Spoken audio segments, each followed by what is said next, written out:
Assalamualaikum warahmatullahi wabarakatuh.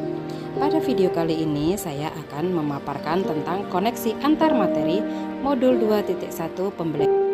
Perkenalkan, nama saya Eka Septi Susanti, calon guru penggerak angkatan 9 UPT SD Negeri 1 Sukoharjo II, Kabupaten Pringsewu. Apa itu pembelajaran berdiferensiasi?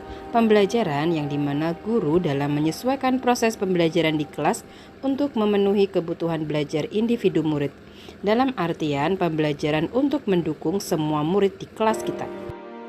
Maksudnya setiap anak itu unik, mereka memiliki kelebihan dan kekurangan masing-masing. Begitupun dengan minat, gaya belajar, kebiasaan, pola pikir, kemampuan, dan literasi serta lain-lain itu pasti berbeda. Dan di sini dibutuhkan usaha guru dalam pemenuhan kebutuhan belajar murid sehingga tujuan pembelajaran dapat tercapai. Bagaimana cara untuk dapat melakukan pembelajaran berdiferensiasi di kelas?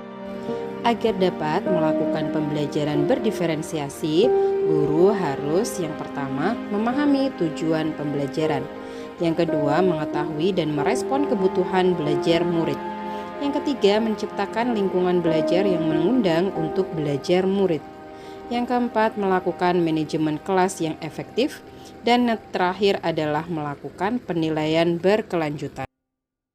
Berkaitan dengan kebutuhan murid, guru harus memahami 3 aspek. Yang pertama, kesiapan belajar murid, yakni guru harus menilai pengetahuan awal dan menentukan apa yang telah murid ketahui dan di mana murid berada.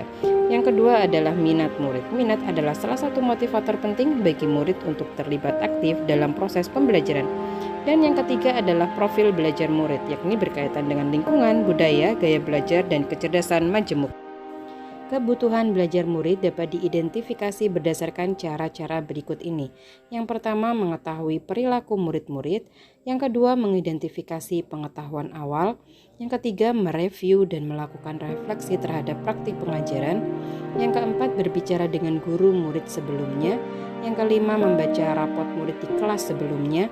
Dan yang terakhir adalah menggunakan berbagai penilaian formatif dan juga diagnotis. Strategi untuk mendiferensiasi pembelajaran. Diferensiasi konten berkaitan dengan apa yang kita ajarkan seperti materi, konsep, atau keterangan yang perlu dipelajari berdasarkan kurikulum. Di sini dilakukan dengan membedakan pengorganisasian atau format penyampaiannya, bukan mengubah atau menurunkan standar kurikulum. Diferensiasi proses. Kegiatan yang memungkinkan murid berlatih dan memahami atau memaknai konten dengan cara membedakan proses yang harus dijalani oleh murid. Diferensiasi produk berupa bukti yang menunjukkan apa yang murid telah pahami dengan cara membedakan atau memodifikasi produk sebagai hasil belajar murid, hasil latihan penerapan dan pengembangan apa yang telah dipelajari. Adakah keterkaitan antara modul berdiferensiasi dengan modul-modul yang lain? Untuk dapat melakukan pembelajaran berdiferensiasi, maka guru harus berusaha memenuhi kebutuhan belajar anak sesuai dengan kodrat alam dan kodrat zaman berdasarkan filosofi Ki Hajar Dewantoro. Dalam hal ini, seorang guru penggerak harus berpihak pada murid, reflektif, mandiri, kolaboratif, dan inovatif untuk menciptakan pembelajaran yang bisa memenuhi kebutuhan murid.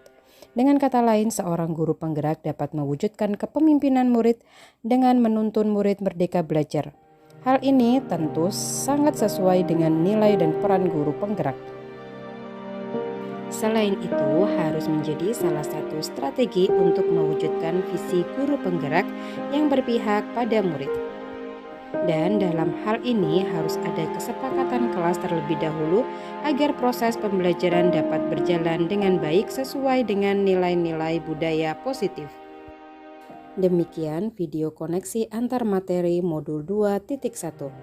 Salam dan bahagia Bapak Ibu Guru Penggerak. Wassalamualaikum warahmatullahi wabarakatuh. Terima kasih.